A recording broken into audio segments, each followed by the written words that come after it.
kemudian juga memiliki diameter mencapai 60 cm. Kemudian dia kadang berbandir, kadang juga berlekuk pada bagian pangkal. Dan kulit batangnya itu kadang licin, juga kadang beralur, kemudian kadang juga berkerat. Kemudian dia itu berwarna coklat ke putih-putihan, terkadang juga coklat ke abu-abuan dan berkayu keras. Nah, kayunya yang mengandung resin dia itu akan berwarna lebih gelap, kemudian berat dan juga keras. Sedangkan kayunya yang tidak mengandung resin dia itu akan berwarna putih, lembut dan juga ringan. Kita kembali kepada Aquilaria moskowski. Jadi Aquilaria moskowski ini merupakan habitus pohon yang kecil hingga sedang, tingginya itu 15 meter dan diameternya itu bisa mencapai 17 cm. Aquilaria ini di Indonesia ya. Jadi Aquilaria ini di Indonesia itu hanya terdapat di Pulau Sumatera. Nah, masyarakat di Sumatera mengenal Aquilaria moskowski ini dengan nama karas.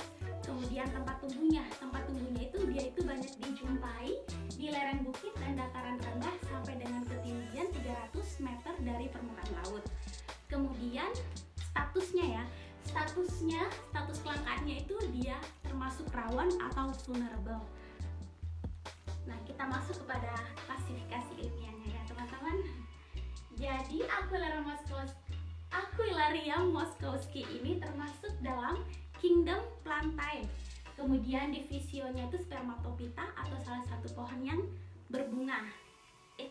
Tumbuhan yang berbunga. Kemudian kelasnya itu dikotil atau berkeping dua ya bijinya. Kemudian subkelasnya Dilepitalae, kemudian ordonya Myrtalae.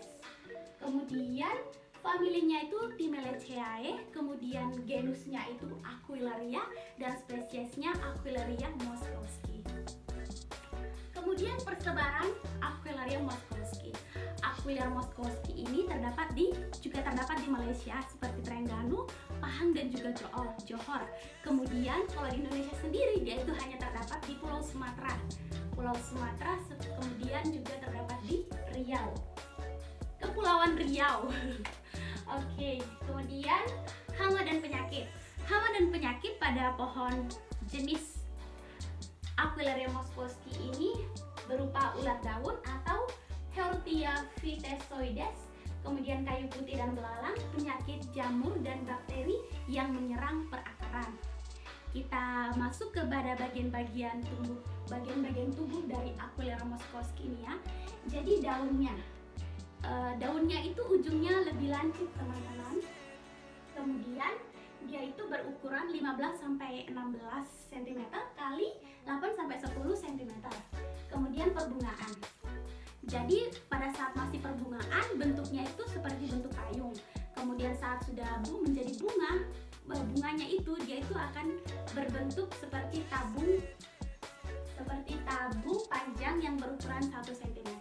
Kemudian buahnya itu bentuk lancet, sungsang atau gepeng dan gelendong, membesar ke ujung dan menyempit ke pangkal. Ukurannya 3,5 kali 5 cm.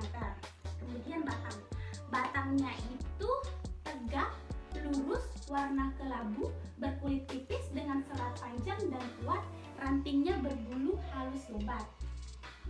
Kemudian kita masuk kepada pemanfaatan dari Aquilaria moskowski ini. Jadi untuk masyarakat pedalaman di Sumatera itu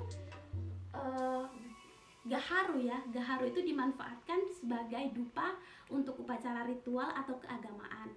Sedangkan daunnya itu dipakai untuk buat minum, untuk teh begitu ya teman-teman.